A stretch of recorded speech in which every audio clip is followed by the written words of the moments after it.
Olá, eu sou o Sócio e você está no RetroWob, onde a nostalgia é levada a sério. Hoje preparei para vocês um documentário retrô, a chegada dos computadores pessoais no Brasil nos anos 70, 80 e 90. Essas máquinas abriram as portas para a tecnologia e para os games que a gente ama, como os dos PCs atuais. Tivemos clones, o MSX, gambiarras criadas pela comunidade. Então, você está preparado? Pois a máquina do tempo já está pronta e programada para voltar ao início dos anos 80. Bora lá e pipoca na mão!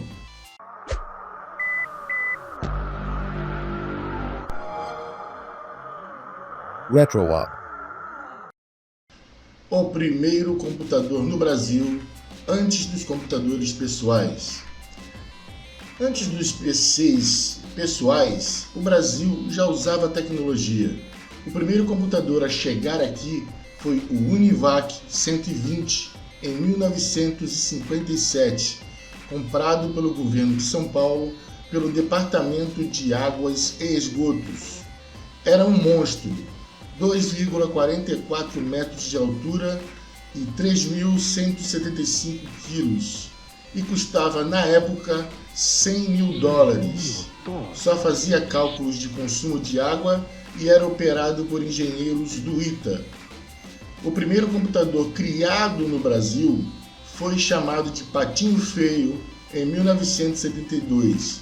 Ele foi feito na USP para a Marinha, com 4 KB de memória e 0 resolução gráfica. Não dava nem para rodar um Space Invaders. Para você entender como os computadores brasileiros chegaram ao mercado, há a necessidade da gente contextualizar, porque os PCs, os computadores brasileiros, eles eram baseados em computadores gringos.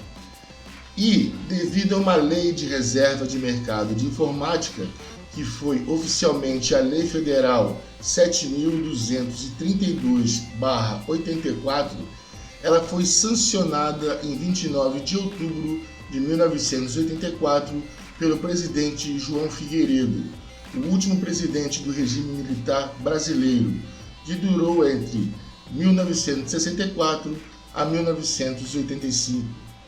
Figueiredo governou de 1979 a 1985, e essa lei foi criada no final do seu mandato para proteger a indústria nacional de tecnologia, impedindo a importação de computadores e incentivando empresas brasileiras a produzir clones de microcomputadores como TRS-80 e o ZX Spectrum. A ideia era fomentar o desenvolvimento tecnológico local, o que deu origem a empresas como Prológica, Microdigital, Dismac e CCE, que fabricaram micros como o CP500, o TK85 e o D8000, como já falamos anteriormente. Apesar de ter sido oficializada em 1984, a política de reserva de mercado já vinha sendo aplicada informalmente desde 1974, durante o governo de Ernesto Geisel, mas foi Figueiredo quem transformou a lei. Essa lei de reserva de mercado gerou no Brasil um mercado chamado mercado cinza, que era como um mercado paralelo, mais tolerado, onde as empresas e entusiastas clonavam microcomputadores estrangeiros como Apple II, TRS-80, ZX Spectrum, e lançavam versões nacionais não licenciadas que circulavam legalmente por causa da proibição de importações. Isso está correto? Durante a vigência da Lei de Reserva de Mercado, mas com políticas protecionistas, desde 74, a importação de computadores estrangeiros era proibida, o que criou um vácuo onde empresas brasileiras podiam copiar tecnologias estrangeiras sem concorrência direta.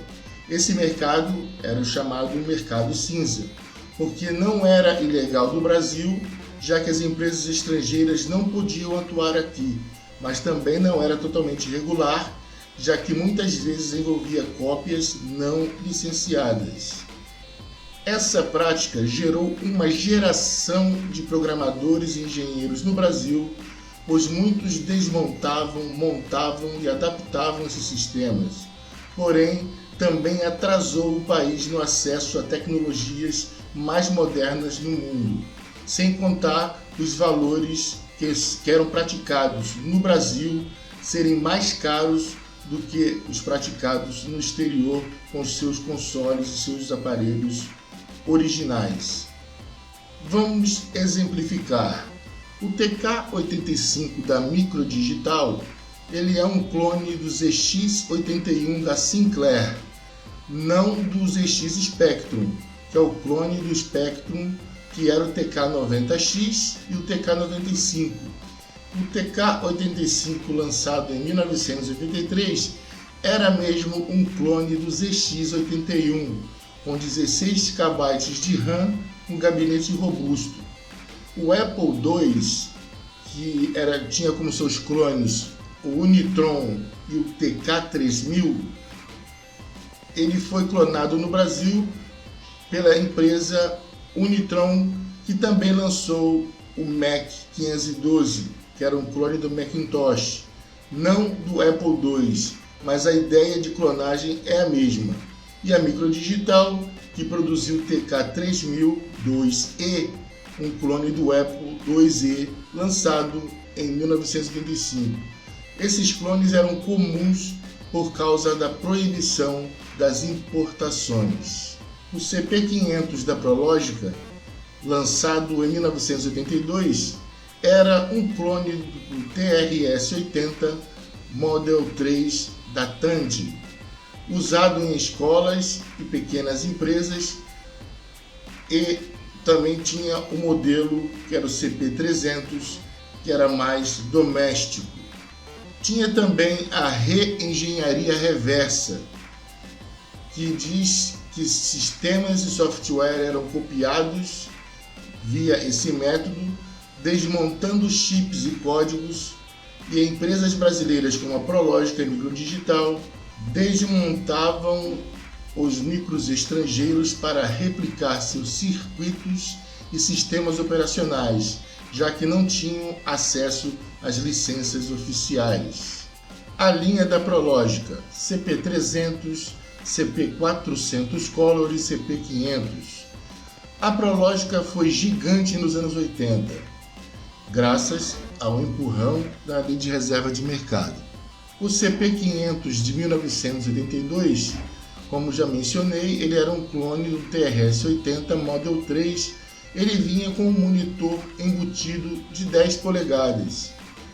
Tinha versões em 16 ou 64 KB de RAM, perfeito para empresas e uso nas escolas, mas tinham entusiastas que usavam ele como um computador doméstico, dada a potência que ele tinha e a facilidade de conseguir jogos compatíveis com ele. O CP300 de 1983, também um clone do TRS-80 Model 3, ele era mais voltado já para uso doméstico, porque ele não tinha esse monitor, ele era necessário conectar em uma TV preto e branco. Mas alguns entusiastas fizeram até adaptação para monitores.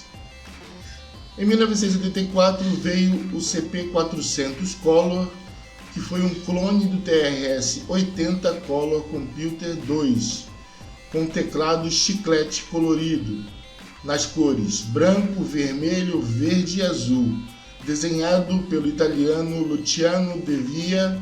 O CP400 Color 2, de 85, tinha um teclado conhecido como perereca, porque as teclas pulavam como RAM. Uma vida do novo computador CP400 Color 2. Se diverte. Ajuda nos estudos em casa. auxilia no trabalho. Escolha o programa e deixe o CP400 Color 2 fazer o resto. Novo computador CP400 Color 2. Qualidade CP. Tecnologia Prológica. Dava para jogar até Frogger nele. A Micro Digital também brilhou nos anos 80, justamente também por causa dessa lei. E ela abriu caminho para os seus clones do Sinclair ZX80, ZX81 e ZX Spectrum. O TK-82 de 1981 foi um protótipo, clone do ZX80 com 4 KB de ROM.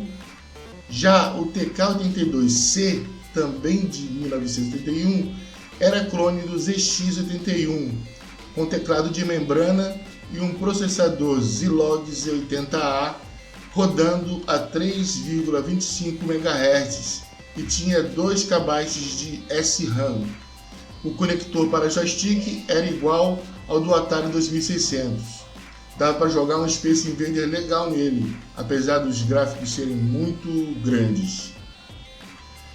Em 1983 veio o TK-85 com 16 KB de RAM e um gabinete robusto parecido com o que viria a ser mais tarde o ZX Spectrum. Até que eles aproveitaram o que sobrou do TK-85 para fazer o ZX Spectrum. Ele usava fitas cassete que, para carregar jogos como Manic Miner, que demorava até 5 minutos para carregar, e se falhasse era de chorar. O TK-85 não tinha som, era de baixa resolução e os usuários faziam as gambiarras, conectavam eles na TV e modulavam os ruídos para criar efeitos sonoros simples, como bips e blops. E tinha também uma gambiarra para alta definição, entre aspas, remodelando os caracteres do BASIC para criar gráficos que pareciam naves ou monstros, o mais próximo possível do Space Invader de arcade. Mas essas gambiarras eram incompatíveis com softwares da época, então só funcionavam em programas feitos à mão, na raça. Mesmo assim, o TK-85 formou uma geração de programadores e gamers no Brasil. Em 85 também veio o TK-90X, que é o clone do ZX Spectrum com 48 KB, que dominou 60% do mercado e rodava Jet Set Willy.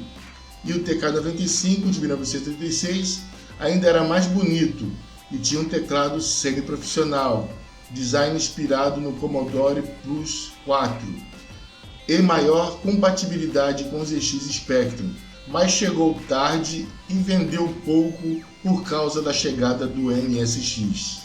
Enquanto os TKs faziam sucesso, o MSX chegou ao Brasil e mudou o jogo. O MSX era um padrão criado pela Microsoft e a ASCII e que foi representado pela Sharp Hotbit e o Gradiente Expert, ambos lançados em 1985. A reserva de mercado também incentivou a produção local desses micros, e sem ela, o MSX talvez nem tivesse chegado por aqui. O Hotbit tinha 64 KB de RAM, design compacto e suporte a cartuchos, perfeito para jogos como Metal Gear. O Expert da Gradiente também tinha 64 KB de RAM, com versões 1.0 e 1.1 e upgrades para MSX2 via cartucho, como o Neos MA-20. O MSX dominou com jogos e disquetes de 3,5 polegadas e muitos jogos também em cartuchos. A Unitron tentou trazer o Mac 512 oficialmente, clone do Macintosh, mas foi barrado por pressão dos Estados Unidos.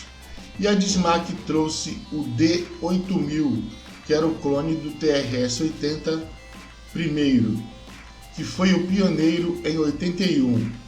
E a CCE, sendo CCE, lançou o MC1000 em 1985, um Frankenstein do capeta. Com um processador Zilog Z80A, 16 KB de RAM, mas ele era incompatível com tudo. Nem ZX81, nem TRS-80, nem MSX. O teclado era improvisado, o BASIC confuso e quase não tinha jogos. A CCE só conseguiu lançar esse micro por causa da bendita lei, mas foi um fracasso total. Sorte que já tinha o Hotbit para salvar os gamers. Aqui vai uma curiosidade. O MC1000 da CCE é tão bizarro que nem colecionadores entendem. Quando a lei foi abolida por Fernando Collor de Mello em 1991, o Brasil finalmente teve acesso a tecnologias mais avançadas, mas o choque foi grande para as empresas locais, levando-as à falência, tanto a Microdigital quanto a Prológica. A Dismac não foi tão afetada porque ela tinha outras linhas de eletrônicos, como calculadoras e etc.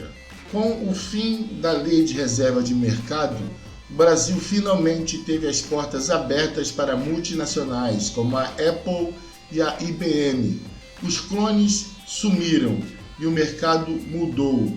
Os disquetes de 5/4 dominavam e os de 3,5 era novidade. Gostaram de ver como aconteceu a chegada dos computadores pessoais no Brasil? Deixa o like, se inscreve com o sininho e comenta. Tu faria uma gambiarra também para poder fazer o seu micro funcionar? Quer mais nostalgia dos anos 80? Outros vídeos aqui no RetroHobby serão feitos, como também a chegada dos videogames no Brasil. Então, para não perder nada, se inscreve no canal, ativa o sininho de notificações, deixa o sininho pretinho para todas as notificações, deixa um comentário e deixa aquele like. Eu sou o Sócio, vou ficando por aqui e valeu!